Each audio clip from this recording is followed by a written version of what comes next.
चारों तरफ देखा, हाँ फिर पकड़ लेगा। चारों तरफ देखा, रूम डायलॉग हुआ।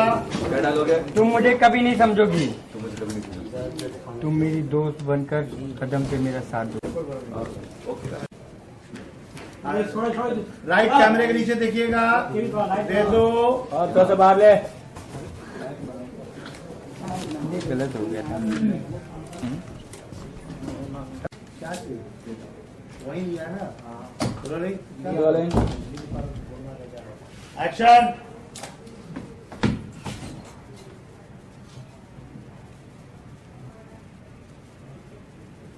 जो मुझे लगा था कि तुम मेरी दोस्त बनकर मेरे हर कदम पे मेरा साथ दो।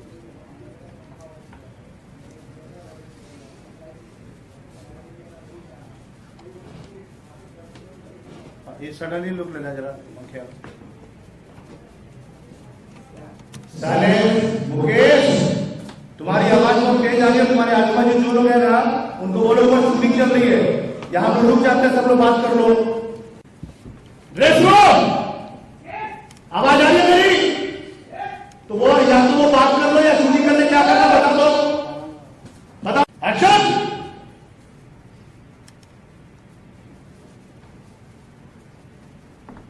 बराबर नहीं डाल होता। एक बार दिखा जरा स्क्रिप्ट। काका आ गए, बोलो भाई रेडी। बताओ काका बताओ। ये आपकी नजर गई, संतोषी यहाँ बैठी हुई है। लेफ्ट आप सेट है, आप आए बस। काका का लेफ्ट लुक है कि राइट लुक? रेडी, लेफ्ट है। आएंगे,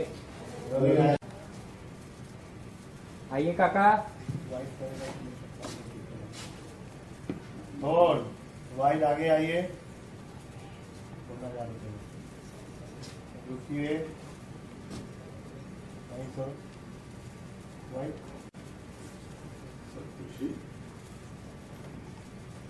खड़े रखे। चलिए हमारे पीछे से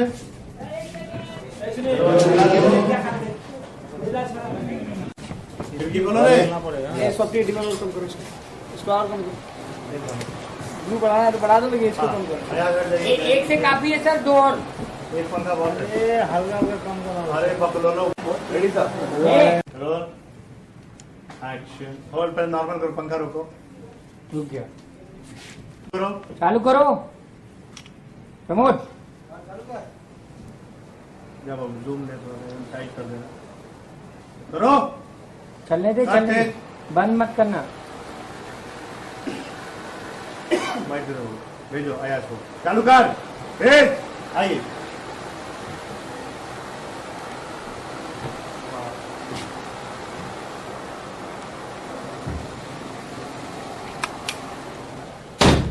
और वैसे रहिएगा थोड़ा।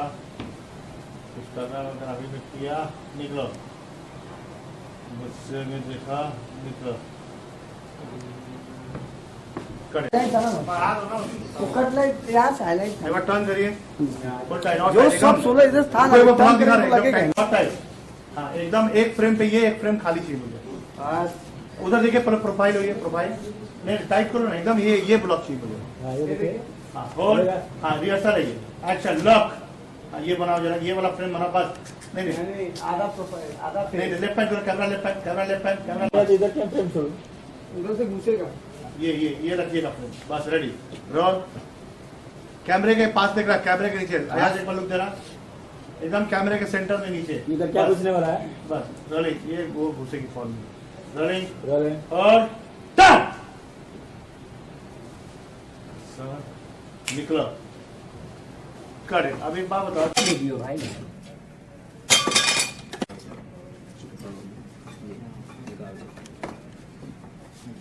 अरे टूटा है तो पी नहीं रहेगा ना रे। काकी ने पूछा, संतोषी तुम अभी तक सोई क्यों नहीं? संतोषी बोली, काकी कल रात 2 बज रहे हैं आज, और ढेर सर अभी तक शराब पी रहे हैं। हमें तो डर लग रहा है कि कहीं उनका गुस्सा उन्हें नुकसान न पहुंचा दे। काकी ने कहा, तो उसे हमें भी ये चिंता सता रही है। काका ने बोला, ऊपर से इतनी तेज हवाएं पता नहीं कैसे चलने लगी, इसी कारण हमारी भी नींद टूट गई। ऊपर से तो जाने की इतनी तेज हवा चलने लगी और फिर हमारी नींद भी टूट गई। यार देखो, मैं गलती मैं कर रहा हूँ इसमें। एक ऐसे लग रहा है जियो का नेटवर्क पकड़ रहा है वो।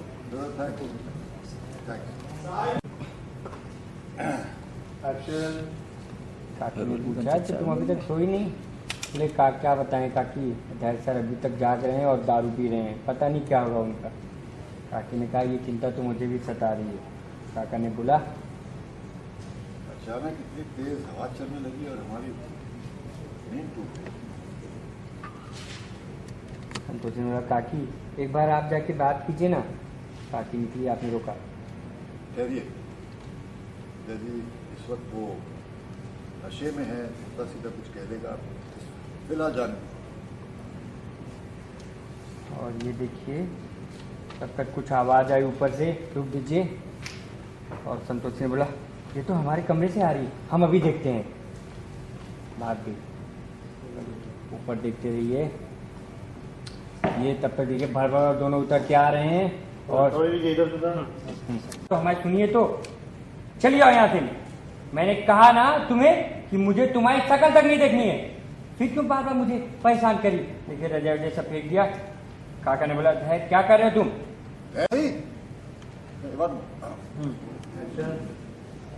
धैर्य, जरा होश में आओ, ये क्या कर रहे हो तुम? धैर्य ने बोला मुझे आज से संतोष जी के साथ नहीं रहना है।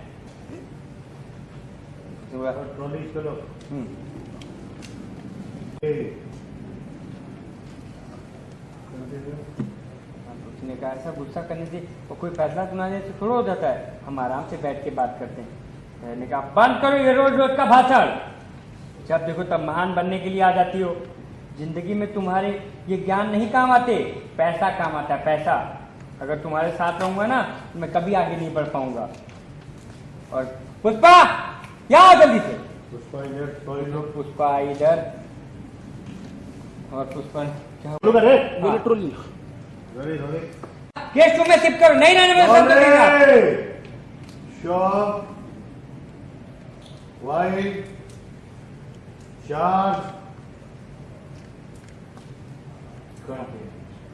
संतोष ने कहा धैर्य जी ऐसा व्यवहार क्यों कर रहे हैं आप?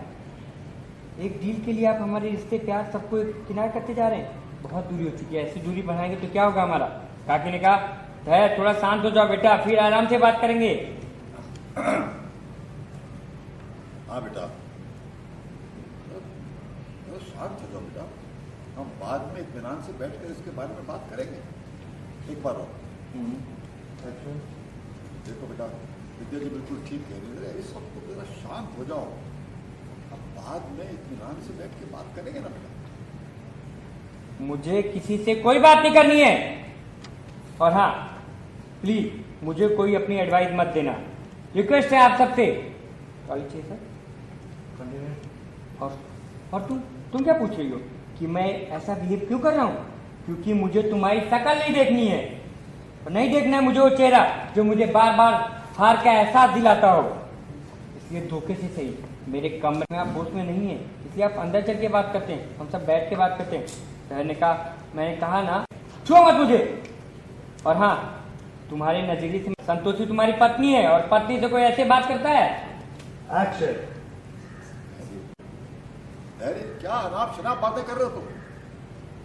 संतोषी तुम्हारी पत्नी है, अपनी पत्नी के साथ कोई ऐसे बात करता है? पत्नी है ये पत्नी है जो हमेशा मुझे बर्बाद करने के बारे में सोचती रहती है। बर्बाद करने पे तुली हुई है वाइफ। गो कंटिन्यू। सॉरी पापा, लेकिन आपकी बहू कभी अच्छी बीवी नहीं बन पाई। नफरत करता हूं मैं इस चेहरे से, लेकिन इसे झेल इसलिए रहा हूं ना क्योंकि ये मेरे बच्चे की मां है। उसे क्या समझाएंगे आप लोग? हाँ क्या इस अकल के दुश्मन को कोई नहीं समझा सकता। इन मैडम के अंदर तो दुनिया भर के वसूल सैर करते हैं, वो वसूल जो इंसान को बर्बाद कर दें। बात समझने की कोशिश करो, यहाँ इस समय सब जरा बात समझने की कोशिश करो। यहाँ इस वक्त सब आप किसी से मुझे कुछ नहीं बोलना। अब कोई बोलेगा ना मैं घर छोड़ के चला जाऊंगा। तो ट्रॉली चाहिए, घर छोड़ के चला जाऊंगा, घर छोड़ के चला जाऊंगा। और तुम सब क्या मुंह देख रहे हो? जाओ अपना अपना काम करो। देखिए सारे नौकर निकल गए और काका ने बोला बेटा संतोषी माँ बनने वाली है, उसके साथ ऐसा मत करो। सोचो, संतोषी माँ बनने वाली है, माँ। ये किस तरह की हरकतें कर रहे हो तुम? पापा माँ ऐसा मैं ऐसा कर रहा हूँ, क्या कर रहा हूँ? हाँ, जो आप मुझे ऐसे बोल रहे हो? इसकी सुख सुविधाओं की सारी चीजें तो है ना इसके पास, सिर्फ मैं ही जा रहा हूँ ना। और प्लीज हाथ जोड़ के रिक्वेस्ट है मुझे आप सबसे, अपनी संतोषी को कह दीजिए कि वो मुझे दोबारा अकेला छोड़ दे, मेरे पास आने की कोशिश मत करे। ये देखिए निकल गया। संतोषी सैडनेस में खड़ी है और आप संतोषी की तरफ बढ़िए।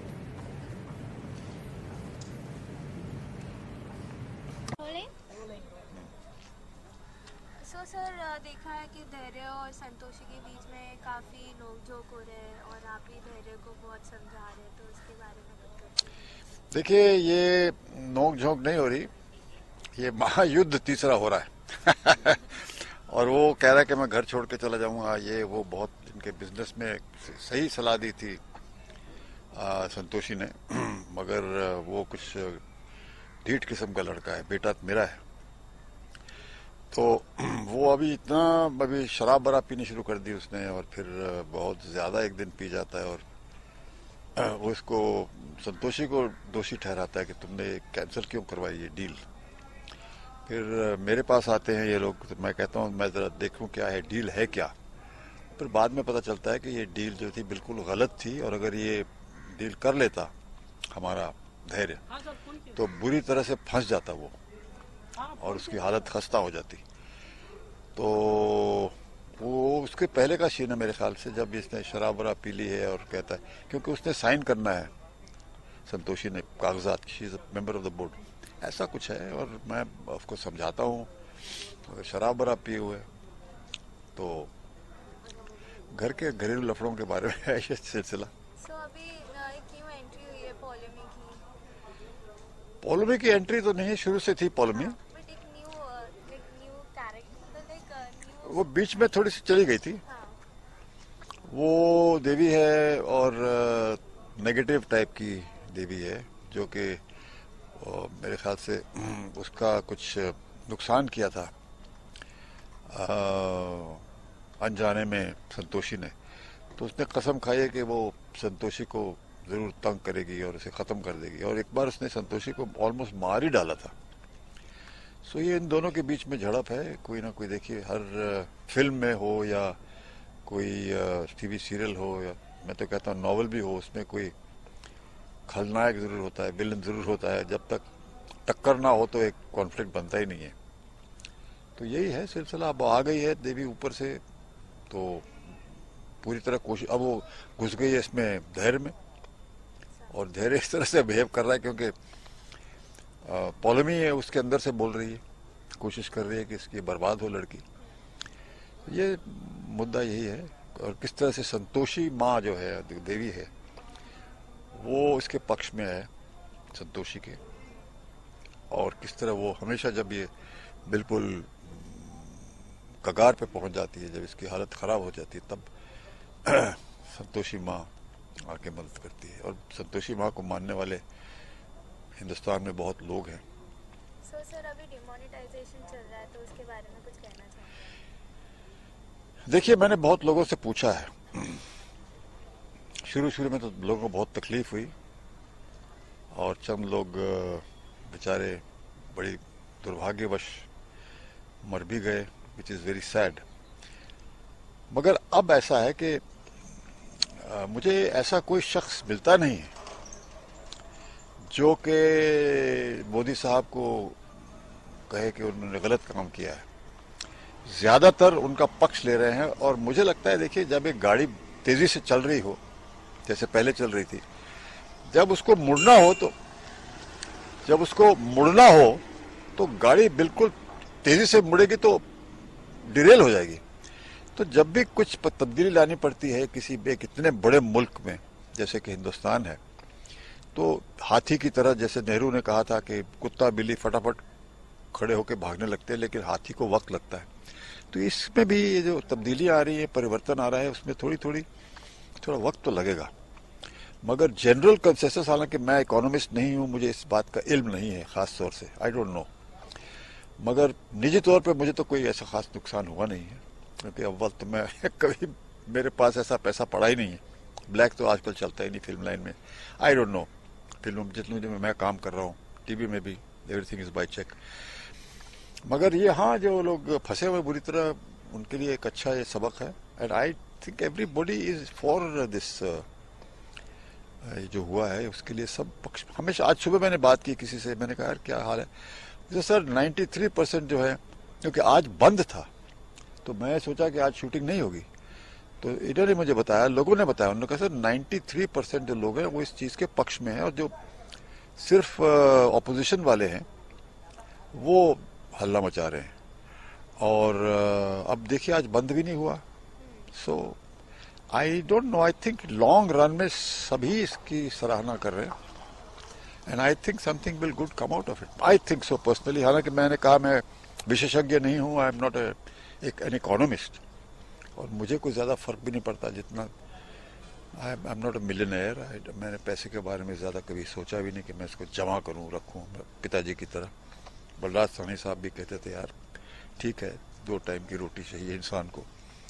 सो I think it's a good scheme, और बाय एंड लार्ज मैं दिल की बात कहता हूँ, आई लाइक मोदी साहब, क्योंकि उनमें एक जोश है, उनमें एक देशभक्ति है, उनमें एक सादगी है, और जब बोलते हैं तो उनमें शब्दों में कशिश होती है, और मुझे बड़े सिंसियर, सच्चे लगते हैं वो, कोई ऐसे नहीं लगता कि दिल से बात करते हैं। ही is a good man, and I think मैं बहुत कुछ कह सकता हूँ, but by and large I think मुल्क अब आज़ाद हुआ है। मुझे ऐसे लग रहा था कि इससे पहले तो किसी हद तक ब्रिटिश राज गया ही नहीं था। अब ये हमारे मोदी साहब हिंदी में बोलते हैं, हिंदुस्तानियत है इनमें, और सोचते हैं एक हिंदुस्तानी की तरह। So he is a good man, and I hope for the best, and I wish him all the best. Thank you sir. Sir one ID चाहिए था।